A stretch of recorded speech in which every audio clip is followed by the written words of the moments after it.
Now you're gonna get me talking shit. You got a loaded question right there, my friend. Uh, Thank you. all right, I like this. I like this. How collabs work in the glass industry, or how they come about. Bro, you got the questions. Yeah, now he's turned up. But you want to hop into this? Yeah, let's do it, man. Let's do it. How would you describe your journey into glass blowing? Like, what is your origin story? How'd you get started? I was born at 1981. So I was a 90s hip hop kid. Um, but my father teaches Buddhism. My mom teaches Japanese. I'm half Japanese, half Irish. So you don't see too many Asian folks with red beards. But I grew up in Western Massachusetts, which is home of the Chem Dog, parent genetic of Diesel and Kush. It's the mother parent of Chem. Chem is the mother parent of Diesel and Kush. Found on Grateful Dead tour in 1991, blah, blah, blah. I was like a little punk skateboarder, wannabe gangster kid, skateboarding in the streets when skateboarding was illegal and the cops would take your skateboard and, try to take you to court and cost you $100 to get it back, but you can, or whatever, $150. I'm like, but you could buy a brand new complete for $150.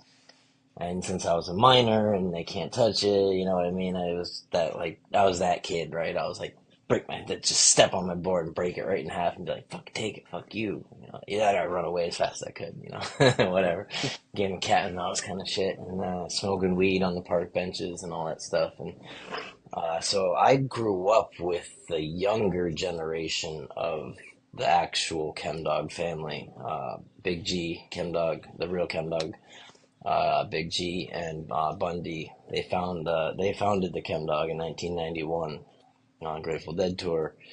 So their whole crew would do the Grateful Dead scene, and every once in a while, some at the end of summertime, come into festy season, my friends' older brothers would come back with that fucking killer weed that we were all like, dude, like, come on, please, and they're like, you're lucky to get a 3 gram eighth, kid, and we're like, oh yeah, we'll pay you 60, $80 for that, all day long, dude, fucking all the way up the line, give me a pound, I don't give a fuck, 6,400 a pee, whatever, fucking, and so, I was skateboarding when I was 14 in the early 90s.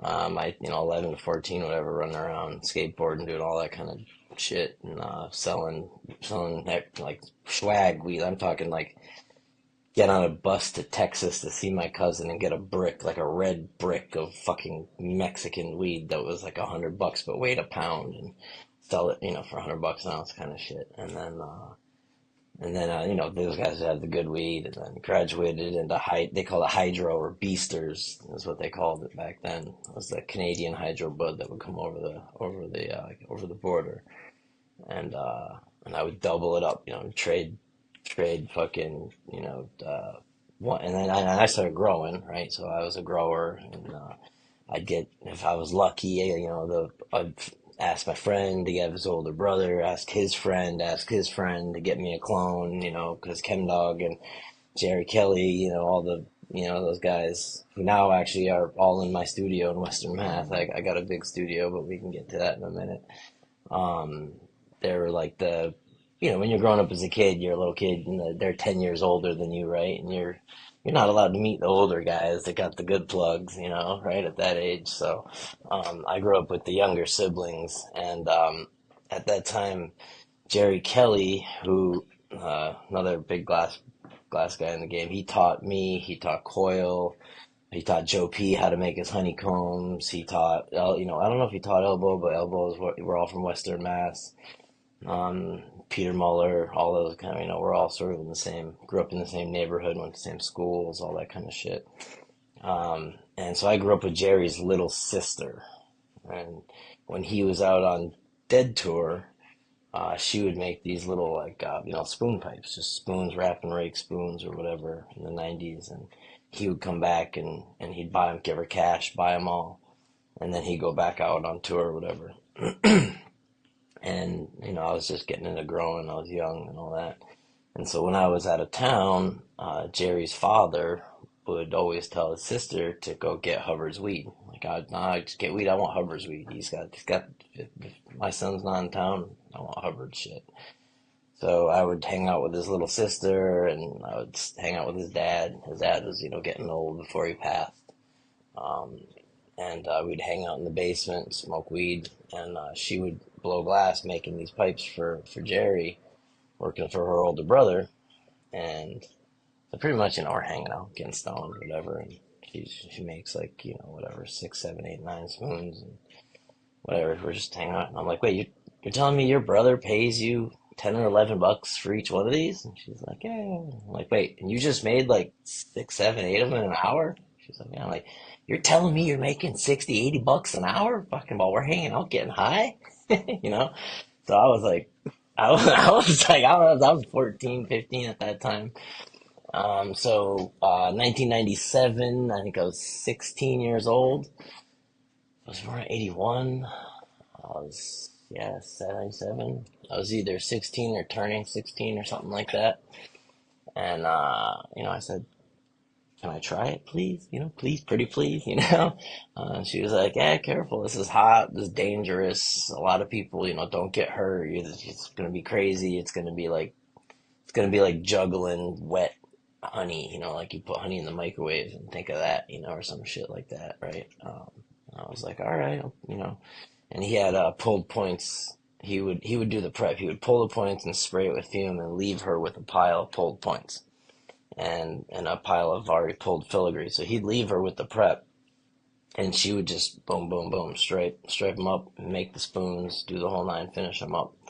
And that's what she did for him. She would do the side work for him. And so she was like, yeah, she handed me a point. And, she sort of like, walked me through it, held my hand a little bit, like do this, do it like that. I fucked up the bowl push, so she straightened it out, all that kind of shit, But I took a color glass, and I wrote my initial CH, and I wrote 420 in it, and she helped me take the mouthpiece off, of course, and it was actual functioning. Like I smoked out of that piece for 5, 10 years until my dad accidentally dropped it down the basement stairs one day. Um, so that was my first experience in 1997, and the first thing I ever melted was a functional spoon pipe, and that is pretty rare in this industry for somebody to make something that not much less hollow, but most people start with solid work and the mushroom pendant or something like that. 'Cause solid's a lot easier. So I just kind of have a habit of getting over eager, I guess. Like I didn't want to do the Japanese sensei thing and make 1,000 spoons before I make a Sherlock. I wanted to just straight up make a bubbler and make the coolest thing I could. And then I was like selling weed and thought I was, I was that guy. I was like that wannabe kid, growing up and listening to '90s hip hop and Biggie and all that stuff, and skateboarding and hustling and all that. So that's my intro story, but that's how I got into glass. Now, how glass became a career, that's a similar story, a series of unfortunate events, let's just say, and I got in a lot of trouble in 2005, um, and the judge said if I give you your glass blowing equipment back, will you pay your court fines? And I said, yes, Your Honor, I will. Um, 'Cause they thought they had the tanks outside with the hoses inside and the fans in the window, and I was in state of Washington, living in Oregon, snowboarding on Mount Hood, and that's why my business name is Hood Rats, is because it was Mount Hood, Oregon, the only place you can snowboard in the summer. I thought I was gonna go pro and all that kind of shit, and then I get out west, I'm like, damn, these guys are really good, dude. Like, oh, Um, so I started my business back then. But yeah, I was big into snowboarding, and then 2005. So I had never sold a pipe between '97 and 2005. I had never sold a pipe. I was just doing it for fun, learning, smoking, growing weed, and just wanted to smoke good weed. That's all, pretty much. That's amazing.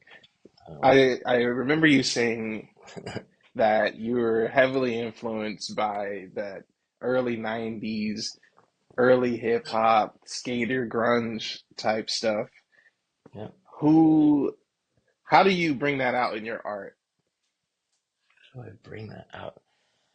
Well, I like to keep it like so. With my highest end piece is what I call my Heady dab bub, which is the old school squatty stand up bubbler style, but I put a recessed joint in it, and then I put a borosilicate matching banger. So it looks like the old school, flower water bubbler, with a snorkel carb and all that. But the carb is all artistic. It's all fake. There's no, not fake, but there's no hole in the carb. It's a welded on art piece. So everything that looks like an old bubbler, but it has the perk and everything is all designed to go for dabs. So people always ask me, they're like, "Oh, can you use that banger?" And I'm like, "Well, it's Boro. I mean, you could put weed in it, um, you know."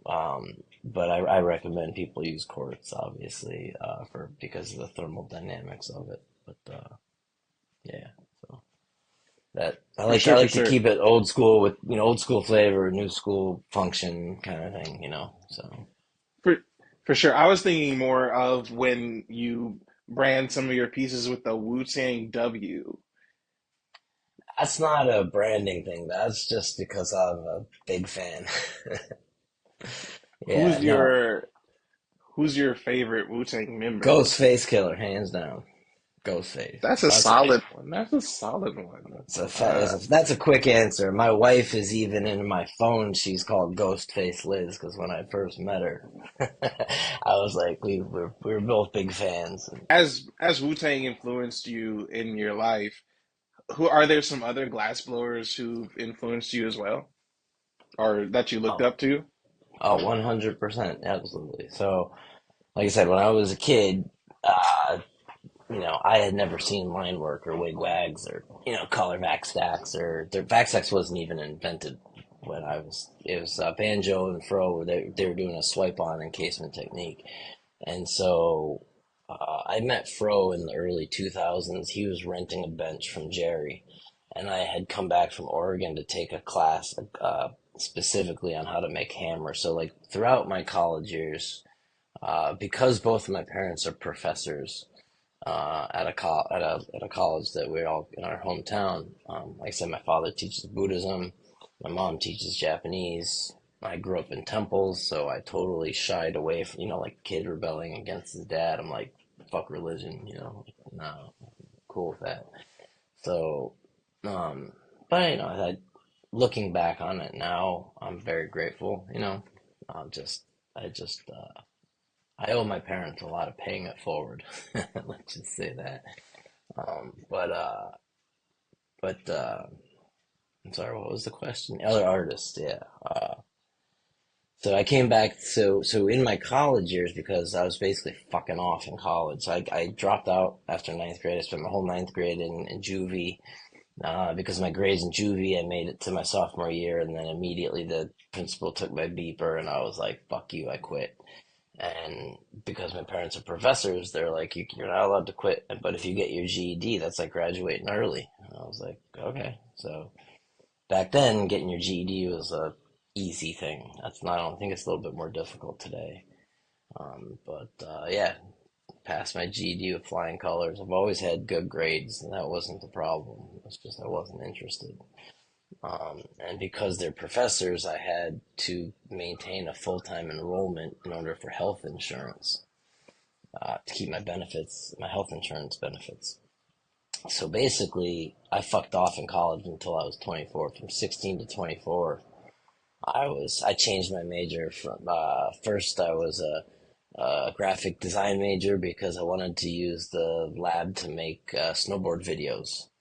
And I was a business major because I thought I was gonna be some Wall Street guy and make money and had big dream, that kind of dumb shit. And then I ended up at Portland State University, doing liberal arts basically so I could do a bunch of independent studies. And all those independent studies, I did marble making with Bob Snodgrass. And then I just had Bob sign a little piece of paper that the college gave me. And I go pay Bob cash and hang out with Bob Snodgrass and take a 3-day class with Bob at his house in Eugene, Oregon. Have him sign a little piece of just, hey, dude, can you sign this for my school so that I can get some credit, college credit? And he's like, am I gonna get in trouble? I'm like, no, dude, it's just from, so it says I'm taking a college class. And he's like, he's all about education and teaching people, So he's like, hell yeah, here you go, man. So he'd sign it, and I bring it to my, advisor, and they'd be like, you get independent study credits for, lamp working and marble making. So I did a lot of that sort of like skirting the system to keep my benefits, but also using it to take classes. But because of that, I did a lot of research about glass. So I know a lot about the science behind glass. Like I studied color theory. I studied the metal oxides that make the colors. A lot of the stuff that you would learn at a scientific university like Salem, which is a specific scientific glassblowing university. It's an undergrad 2-year college. But I did For it all sure. I did it all on my own because I was into it. And then when I went back and took a class with Jerry, I wanted to learn how to do the T seal on a hammer, to fake the bowl into the stem because I didn't know how to do that. And I was taking a class with him, and I looked over at Fro, and Fro had this wig wag bubbler with some collaboration marbles from Raj Colmanini, who's like this paperweight artist marble guy who also learned from Jerry. And they were both renting benches from Jerry's studio at the time. And so after Jerry would end up teaching me the class for the day, I had my own torch time and I would practice, my my stuff or whatever. And I looked over and I was like, saw Fro do his line work, and I was like, that's the coolest thing I've ever seen in my life. I was like, I want to learn that. And so Fro was my first introduction to line work. And then I learned under him for a while. And then from Cowboy, I went to from Fro. At that time, Cowboy was Fro's apprentice. They had a falling out.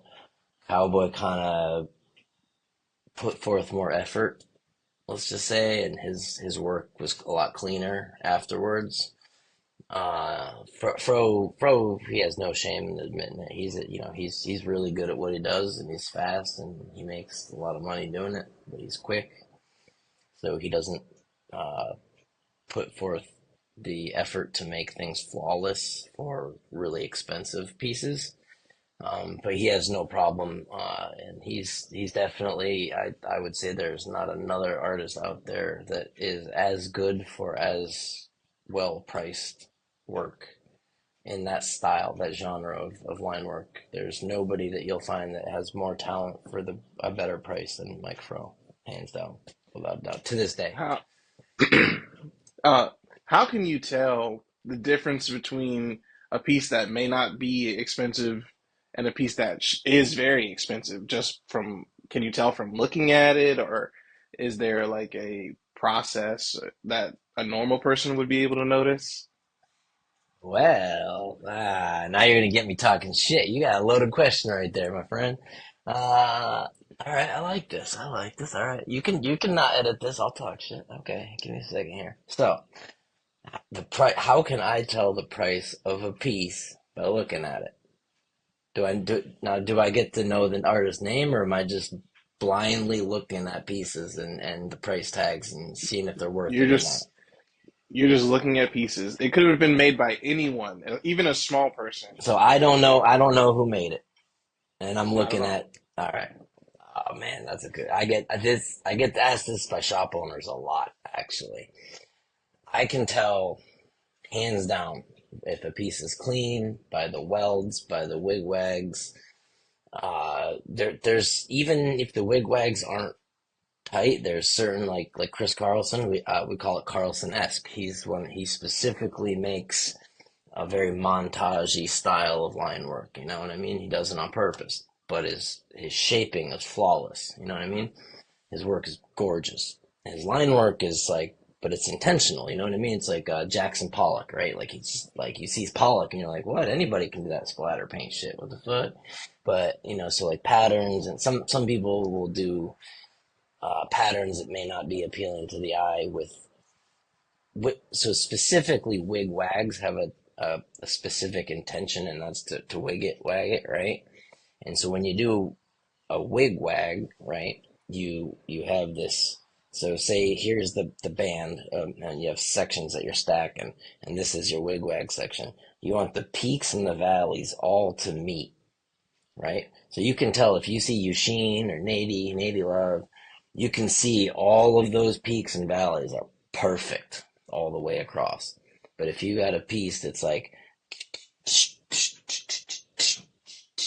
you know what I mean?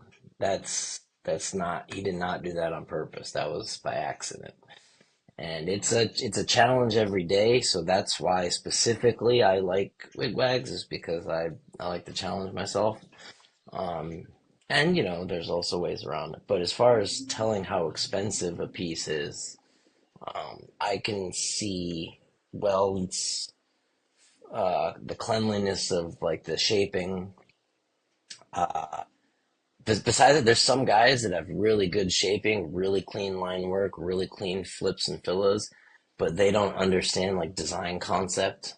Like the stem might be huge and the can is little or something like that. They don't understand that.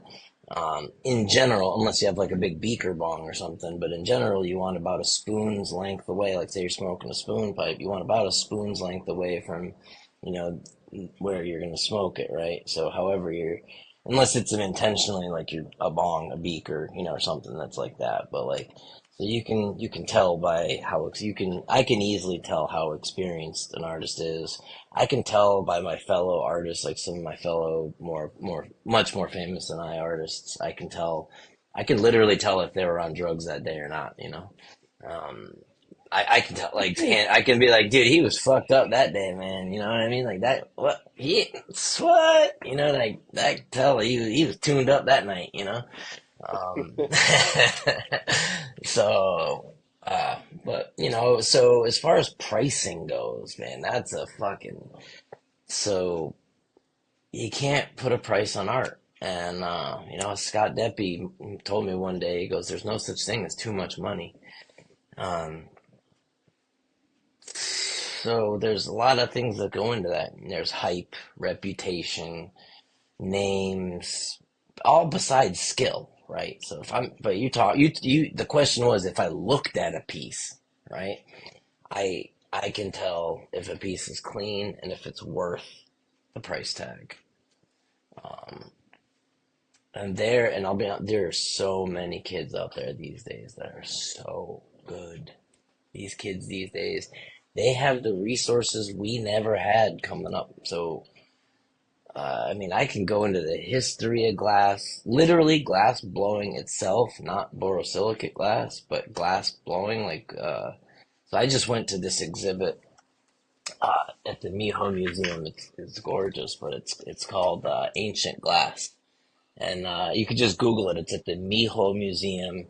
It's designed by this wicked famous architect who did the Louvre. Um, I don't know if I, man, it's just ancient glass. And so like glass goes back to the Egyptian era, like old, stuff. I don't know, whatever. These are all so like you're not allowed to take photos at the exhibit. So I literally just bought the whole catalog because I like that, my kid wants to run through it. So I was like, hey, go with grandpa, go have some candy. Daddy's gonna take a few hours. Um, and and so throughout history, it's been soft glass. Borosilicate is because the boron used, the material boron to make borosilicate, is so expensive that throughout history it's only been used mostly in modern history for scientific glass. So for beakers, Bunsen burners, chemicals. If you're doing, making medicine and you need your chemists to do some shit and figure out some science, and you remember chemistry class right in school, right? And so, so Bob Snodgrass was kind of one of the founders of fuming and colored borosilicate because he understood the science, and he's like, old pennies are made out of copper. You could literally take a copper penny, an old penny that's made of real genuine copper, shave it down with with a metal file, boom, and you can make red, right? Um, so borosilicate glass throughout history has only been used for science, and only in modern times, because of weed, pipes, ganja, and specifically the uplifting of prohibition in current politics, has there been a demand for this new medium of colored borosilicate. Yeah, there's some China color companies out there, but they started in America. They started with North Star, Glass Alchemy, Paul Troutman, and this dude Dave Goldstein, who's this crazy, politically wild mother. Like, you could boil an egg on his head. He's so angry. That spits when he talks. But those four dudes grew up just like, you and your boys. You grow up in the garage. You grow up skateboarding together. They grew up hanging out in the same neighborhood, and they were blowing glass in the garage together, making pipes, going on Grateful Dead tour, all that kind of stuff. Dan P, rest in peace, all that generation, who kind of taught Jerome Baker, right? That generation. Um, those guys they started the first color companies ever. So Henry and Susan Grimmett founded Glass Alchemy, Charles founded North Star, Paul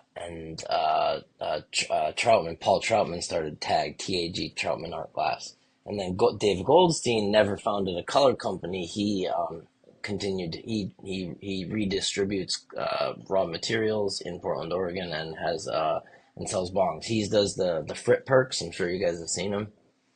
Like the bongs with the Frit Perk, and so that's Hmm. his company. And so I lived in Oregon for 10 years because I said I wanted to live on Mount Hood, wanted to be a snowboarder. Didn't make it as a snowboarder. So glass blowing was my side hobby, and I would go visit these factories. I'd go, Charles had hired a bunch of other glass blowers, some of the homies, like my crew from Portland, Oregon, and Henry and Susan. They were really, really about the education. So now Thomas and Jody run it. Henry and Susan have retired, but they used to have a library, for like a free glass blowing library. And if you went to Glass Alchemy, they would let you behind the curtains, pick out your color, and then you could literally just check out a book on the honor system, write your name down on a card, and then bring back the educational material whenever the fuck you needed to buy color next. Like, they were the sweetest old couple that ever found, and they were super passionate about color. And so American color came from America, right? Borosilicate color, because of dead and weed and pipes and Pyrex and Boro being, you can smoke out of it, right? Because before that, it was either a plastic graphics bong with a metal slide, right? The metal cone slide with the plastic graphics that we all had when we were kids, or you go to Home Depot and make your Survey or whatever hardware store and make a bong and shit like that. Or you'd have a soft glass bong with a metal slide, like a big soft glass with the swirl on it, that some soft glass factory in China was banging out or whatever. So borosilicate was founded in the States, and I got really into it. And then when I got in trouble, August 3rd, 2005, my hobby became my job, my career. Because what the fuck am I gonna do? Get a job at McDonald's? I can't do that. I don't have any. I had no life skills. Uh, yeah. You said that to bring it back to something you said earlier, you were talking about collaborating with other artists. I saw on your Instagram you did a crazy piece with Combo. I was wondering how collabs work in the glass industry, or how they come about. There's many ways collaborations happen.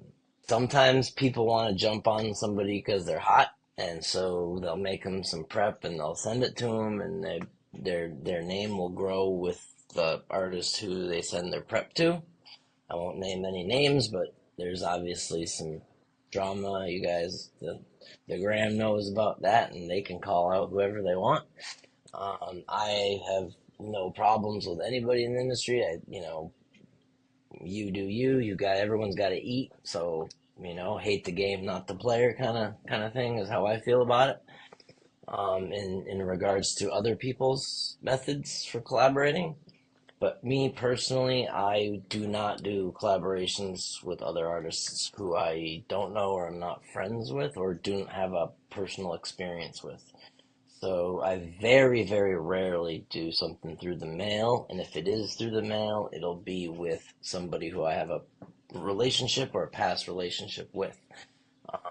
But I feel that the best collaboration is when you work with whoever that said person is, and you're either already have a relationship, you're homies, or you're like, oh, hey, he's a homie of a homie, or he's in town. So in my case, in my studio, I call my studio the Juice Box, because people used to call me the Juice Man, because I'd get drunk and yell at people. But really, the Juice Man was because I used to exercise a lot and I was into personal fitness and making juice. But I would also get drunk and yell at people, so there's a little double entendre there with that. But anyways, my studio, the Juice Box, I have a lot of, I have out of 8 guys. So in my studio, I have next. It's my bench, my lathe. Next to me is coil condenser. Next to him is Jerry Kelly. Behind me is a new young buck named Adam. He goes by 413 Glass. Next to him is Ricky, goes by Mountain Valley Glass. And that's in, so I have 3 units that are all combined. One of the units is separated as my officer, so that's in Unit 2. Original Unit 1 has Chemdog Big G, Greg, the real Chemdog from 1991. He still blows glass, super, super duper old school glass blower. And when he got busted by the feds for being Chemdog, he went back to glass blowing because the federal government took everything he owned, houses, money, the whole nine. But on the flip side, he was officially legally dubbed Chemdog by the federal government, and he owns the intellectual property. So now that weed's legal, he's got all sorts of, his name is very highly sought after. Everyone knows Diesel and Kush, and if you can get to Diesel and Kush's parent, you're like, holy, that's the holy grail, right? So he still blows glass, old school style. So next to him is Ken. So that's Ken. Unit 1 is Ken Dog. Next to him is Dave Colton, and then next to Dave is Sky, who goes by Sky Hizzy Glass, and also Nick Nice, Nick Flavin. I think he goes by Nick Nice on Instagram. He was the photographer for Chesterfield Art Glass for a long time, and one of my first like real dedicated students. Had a lot of students over the time, but he was definitely the first student who went from student to career artist, uh, and did it well. But the first of many students that did it well because of his passion. So that's so in regards to your question, sorry I talk a lot. You can tell I have professors for parents, right? Um, No, you're good. This is all great information. I told you I could talk shit all day, man. I don't need a script or none. Um, You're I you're live right. my life, dude. I live it. When you live it, it's like it's whatever. So the way I collaborate is with relationships, and a lot of times those relationships form when, say, a guest comes to the studio. So in regards to your question about the combo collab, he came into town to visit Dan Coyle to do a specific project with Coyle. And whenever homies come, I got a guest bench, and depending on who they're collaborating with, maybe the person next to him will sort of scooch aside because each person gets a 4x8 bench. Each person in my studio, with your rent, comes a four by eight bench with a hood and a fan and free electricity, free heat and electricity, which if you got a lot of kilns and shit is, and I only charge $350 a month. So it's pretty much the most inexpensive shop in the country to rent a bench at. But I'm also super picky, so I don't care how famous you are. You could be the most famous guy in the fucking game, but if you're a fucking asshole, I won't rent to you. On the flip side, you could be brand new, like young Adam, 413 glass. He's still learning how first moves how to do it, flower, a mushroom implosion, and now he's got all of us to ask questions. Am I doing this right? This and that, and he's progressing extremely fast. And yeah, so it doesn't matter in my shop about this your status in the industry. It matters if you're a good person. And I pretty much have one. I call it the one rule to rule them all, and that's that everybody pays rent for a bench to work. So no matter what you do, you cannot interrupt somebody else's ability to do their job. And whether that's hanging out in session, hanging over Coyle's shoulder because he's famous and want to see what he's doing, and or having guests over in session, whatever, or any of that stuff it's you can do it as long as you're not bothering somebody's ability to work, and that tends to be a pretty good rule. And then I have an office area too, so people can have meetings. My third unit is an office. My daughter calls it her office, and then the guys call it the studio because that's where I paint my shoes for fun. That's my hobby of art where I don't get paid for it. Well, I guess now I am. I have some commissions, but whatever. That's a whole other story.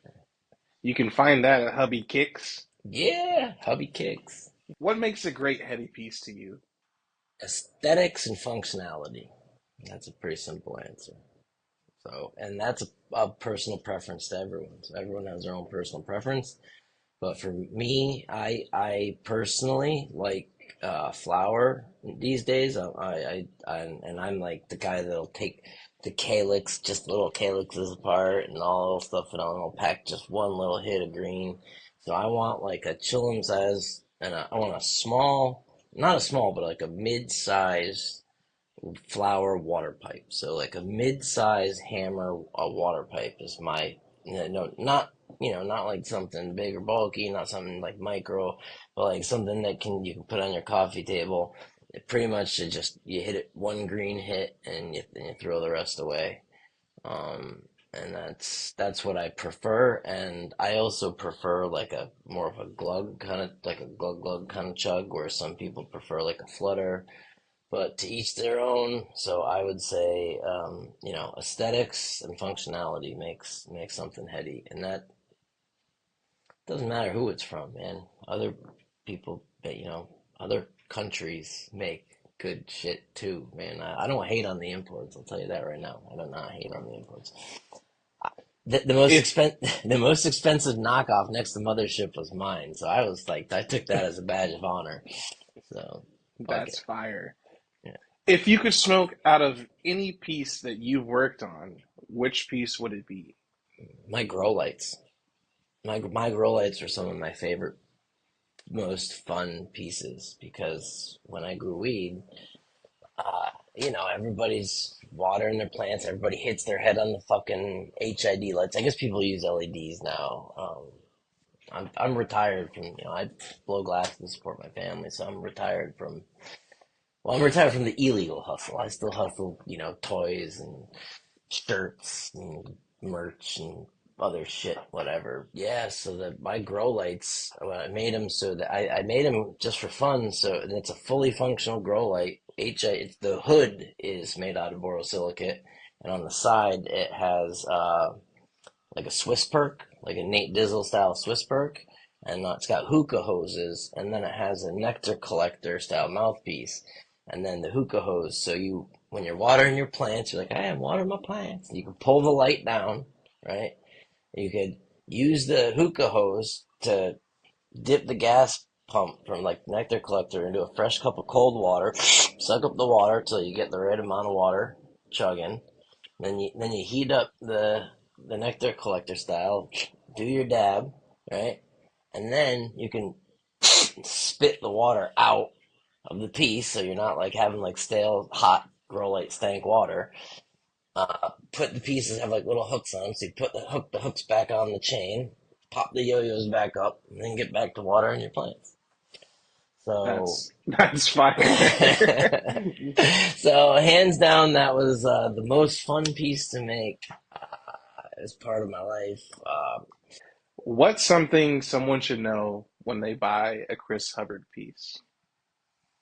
You get a lifetime warranty, even if they get it from you, from Cloud9. They get a I let all my pieces for life, and this might change soon. So by the time this video comes out, the policy may change a little, but I still because I might change it to be lifetime on my all my works except for my Heady proto line. I call it my Hubduction line, which most shops carry.